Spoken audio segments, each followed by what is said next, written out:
उनके चरणारविंदों में शतकोटि नमन।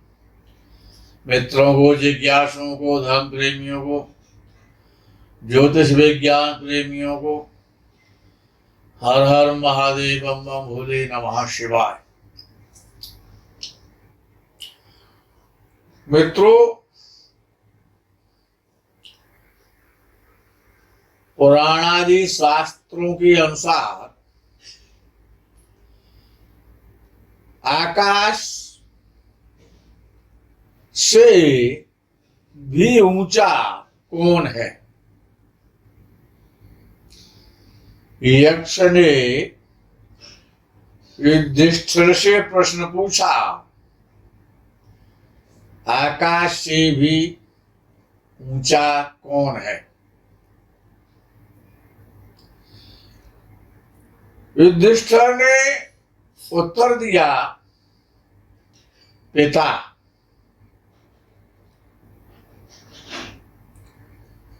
अर्थात पिता का कारक कौन है? कि वो सूर्य है।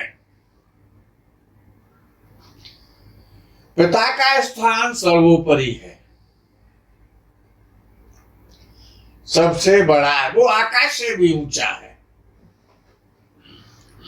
उसका जो कद है, उसका जो पद है, वो आकाश से भी बढ़कर है। वो है पिता, और सूर्य पिता का कारक है। अब विषय आता है कि ये कौन बताएगा कि पिता कौन है? ये बताया किसने? इसको ये जो ज्ञान जो पैदा हुआ कि ये पिता है, पिता ने तो नहीं कहा कि हम पिता हैं, लेकिन पिता को बताने वाला वो कौन है? जिसका निवास पिता के बाद है, वो है ज्ञान। ज्ञान से ही तो जाना गया कि पिता है।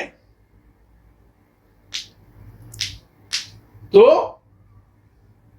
ज्ञान क्या है? कि वो आकाश है। क्यों? आकाश से भी ऊंचा कौन है? अर्थात सबसे ऊंचा आकाश है, और उससे भी ऊंचा पिता है। पिता का स्थान है, पिता का पद है। तो आकाश का जो कारक है, जिसकी दृष्टि ऊपर को है, वो है ऊपर को जो देखता है, नीचे को नहीं देखता है। नीचे को अज्ञानी देखता है। या जो समदृष्टि वाला होता है, जो कण कण में ब्रह्म का दर्शन करता है, वो नीचे देखता है। या फिर अज्ञानी अज्ञानता के कारण और नीच और उच्च का भेद भूल जाता है। तो आकाश का जो कारक है, और शरीर में आंख भी है, नाक भी है, मुख भी है, हाथ और पैर, पीठ इत्यादि सब कुछ है, लेकिन कान है, लेकिन सुनाई नहीं देता है। ढोलक बजाओ चाहे बम फोड़ दो, लेकिन सुनाई नहीं देता। आकाश में बिजली कौंधती रहे, बादल गरजते रहे, पहाड़ उस गर्जना से टूट जाए, गर्भिणियों के गर्भ स्रवित हो जाए, लेकिन जो नहीं सुनने वाला है वो तो सुनता ही नहीं है ना। जो जो कम सुनता है वो अज्ञानी होता है। कम सुनने वाला, जिसे कानों के रोग होते हैं, या जो कानों से कम सुनता है, या जिसे कानों में रोग हो जाते हैं, या जिसके कान कटे फटे छोटे होते हैं, उस पर ज्ञान कम होता है और वो वैभवशाली भी कम रहता है। तो ज्ञान का जो कारक है, आकाश का जो कारक है, सूर्य के बाद जिसका नंबर आता है, जिसे उपसूर्य कहा जाता है, जो राष्ट्रपति के बाद जो प्रधानमंत्री का जो नंबर आता है, वो मंत्रियों में अग्रगण्य, नीतियों में विदुर नीति और नदियों में गंगा के समान, शंकराचार्यों में आद्य शंकराचार्य का साक्षात स्वरूप। अच्छा, जहां पर आम ज्यादा पैदा होता है, मैंगो, जहां पर मैंगो ट्री, मैंगो के गार्डन बहुत ज्यादा मात्रा में होते हैं, वो भूमि बृहस्पति की, गुरुदेव की भूमि कहलाती है। वो ज्ञान भूमि होती है। अच्छा, बृहस्पति की दो राशियां हैं। बृहस्पति धनु राशि का स्वामी है और मीन राशि का स्वामी है। अच्छा, ये धनु और मीन राशि एक शरीर के दो स्थान हैं, उनका कभी मिलन नहीं हो सकता। जैसे कि दो शरीर में दो कान हैं, तो कान आपस में मिल तो नहीं सकते हैं, लेकिन सिर के बाद कानों का ही नंबर आता है। तो बृहस्पति को उपसूर्य कहा गया है और सूर्य के बाद चंद्र और चंद्र के बाद ही बृहस्पति का नंबर आता है। धर्म शास्त्रों के आधार पर बृहस्पति को कुल गुरु कहा गया है, कुल पुरोहित कहा गया है, पुरोहित कहा गया है, गुरु कहा गया है, ज्ञानी कहा गया है और पुरोहित होने का उसको गौरव हासिल है। अच्छा, देवताओं में ब्रह्मा जी के बाद और बृहस्पति का नंबर आता है ज्ञान में। ज्ञान में ब्रह्मा जी को सबसे अधिक ज्ञानी माना जाता है। अच्छा, ब्रह्मा जी को आज तक लड़का किसी ने नहीं बताया कि ब्रह्मा जी तो नौजवान पट्टा है, ऐसा किसी ने नहीं कहा। हमेशा अच्छा, ज्ञानी कौन होता है? वही तो वृद्ध होता है। अच्छा, जो सबका पिता, जो सृष्टि का कारक है, जो सृष्टि करने वाला, वही तो ब्रह्मा है। तो इसीलिए ब्रह्मा जी के बाद बृहस्पति का नंबर आता है, जबकि बृहस्पति के जो अधिष्ठात्री देवता है वो ब्रह्मा जी हैं। इसीलिए बृहस्पति ज्ञान का कारक है। ज्ञानेन हीना पशुभिः समाना। संसार में ज्ञानियों का जितना भी ज्ञान है, उपनिषद, चारों वेद, अरण्यक, मीमांसा, पुराण, स्मृतियां, जो भी धर्मादि ग्रंथ हैं, जो भी ज्ञानादि के देने वाले ग्रंथ हैं, जितने भी महापुरुष और विद्वान इस धरा पर हुए हैं, उन सबका ज्ञान एक जगह कर दिया जाए, उसका एक पुंज बना दिया जाए, वो बृहस्पति का स्वरूप है। अच्छा, विशेषता ये है कि जो मीन राशि के लोग होते हैं वो वस्तुतः ज्ञानी होते हैं, सुंदर होते हैं और ज्ञानी होते हैं। और जो धनु राशि के लोग होते हैं वो टेढ़े स्वभाव के होते हैं, क्रोधी होते हैं और धनवान होते हैं, बड़े बिजनेसमैन होते हैं, कंपनियों के मालिक होते हैं। बृहस्पति अत्यंत ज्ञानी है, विवेकों का विवेक है, विवेकशील है, नीतिज्ञ है। जितनी भी नीतियां हैं उसमें नीतियों का कारक है,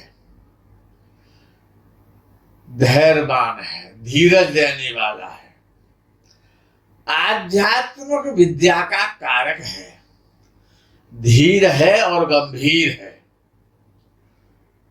अच्छे उच्च कोटि के जो संत महात्मा हैं उन सभी का कारक है बृहस्पति।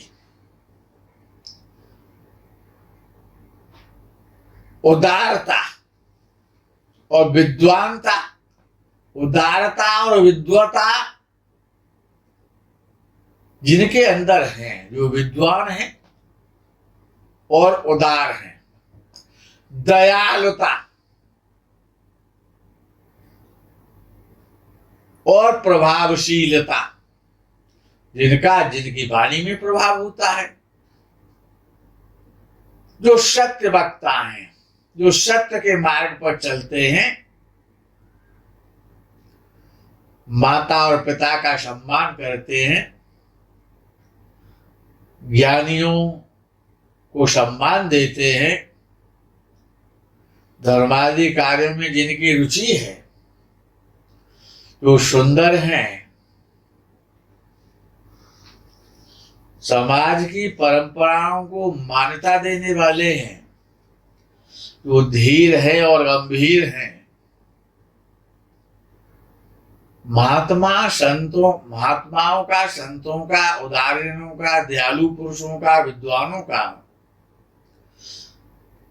जो प्रभावशाली लोगों का सम्मान करते हैं, जो स्वयं प्रभावशाली हैं, जो चेहरे से भी सौम्य है और उनका वातावरण भी, और उनका वायुमंडल और वातावरण और वार्ता सौम्य है, जो नीति शास्त्र के ज्ञाता है, पवित्र विद्याओं में आध्यात्म ज्ञान के जो ज्ञाता हैं, धर्म पर जिनका अधिकार है, जो धार्मिक हैं, धर्म पर चलते हैं, दूसरों को धार्मिक ज्ञान देते हैं, धर्म ही जिनका जीवन है, सत्य ही जिनकी वाणी है, दया ही जिनका धर्म है। तो ऐसे जो लोग होते हैं, ऐसे जो जातक होते हैं, उनका बृहस्पति बहुत बलवान होता है। अच्छा, जिनका बृहस्पति अच्छा होता है उनको मिठाई ज्यादा पसंद होती है, शरीर से वो दुबले पतले नहीं होते, कि शरीर में जितना भी फैट है, जितनी भी चर्बी है शरीर में, उस फैट का, उस चर्बी का कारक है बृहस्पति।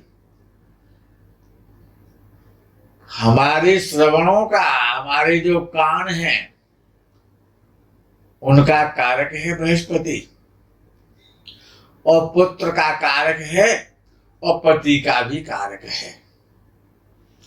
अगर बृहस्पति आपका अच्छा है तो आपका पुत्र भी अच्छा होगा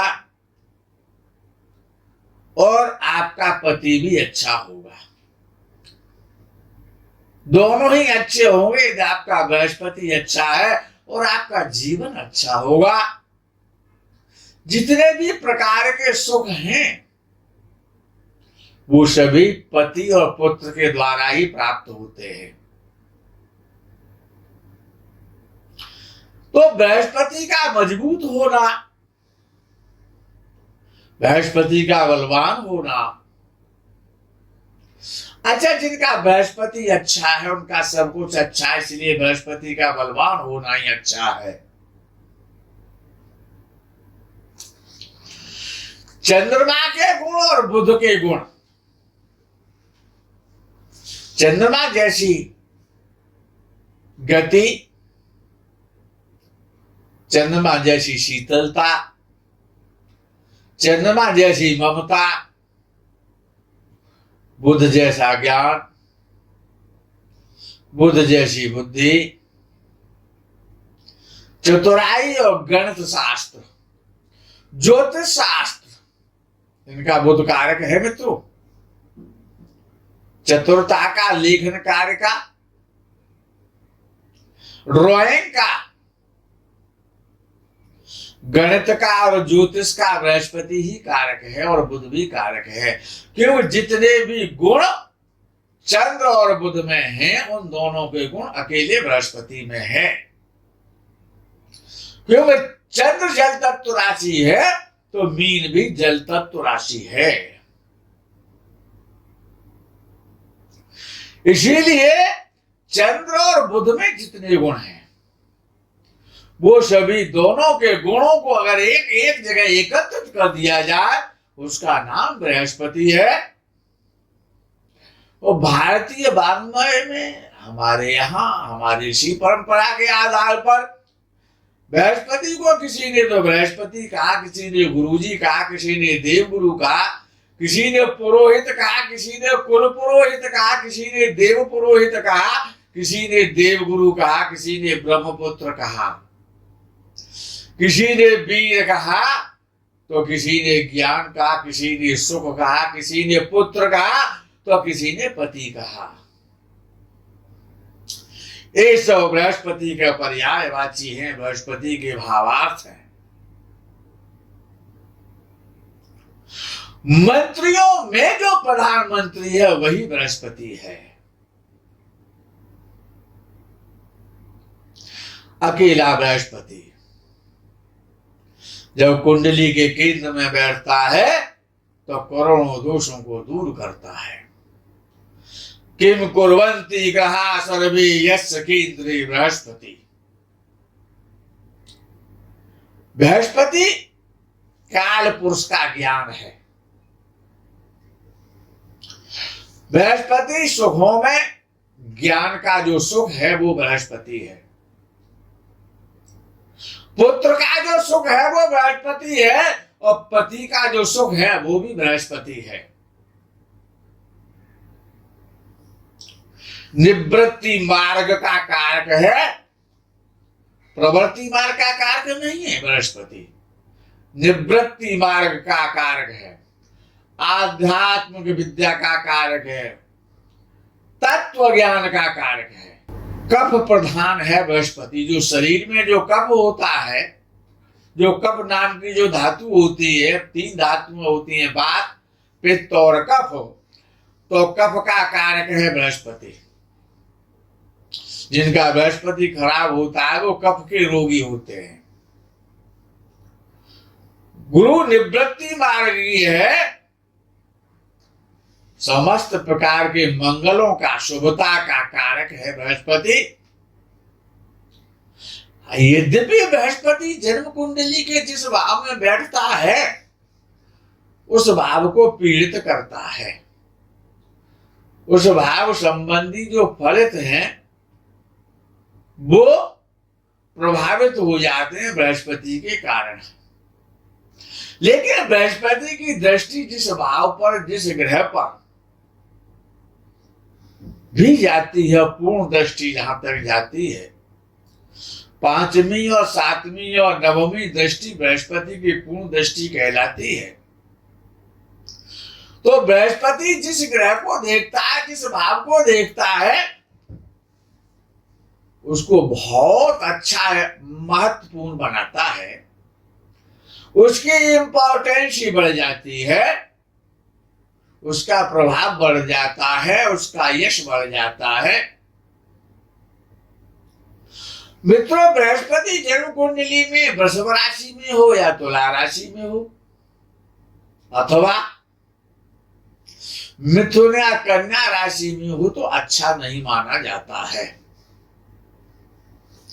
मिथुन राशि का बृहस्पति अच्छा फल नहीं देता है, कन्या राशि का बृहस्पति अच्छा फल नहीं देता है, वृषभ राशि और तुला राशि का बृहस्पति विद्वानों ने अच्छा नहीं माना है, क्योंकि बृहस्पति के दो ही शत्रु हैं।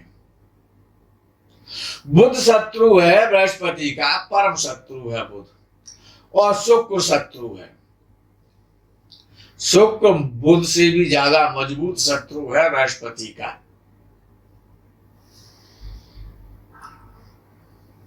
तो जिनका बृहस्पति खराब है, उनकी विद्वता अच्छी नहीं होती, उनका ज्ञान अच्छा नहीं होता है, वो निवृत्ति मार्ग पर नहीं चलते हैं, वो प्रवृत्ति मार्ग पर चलते हैं, वो संसारी होते हैं।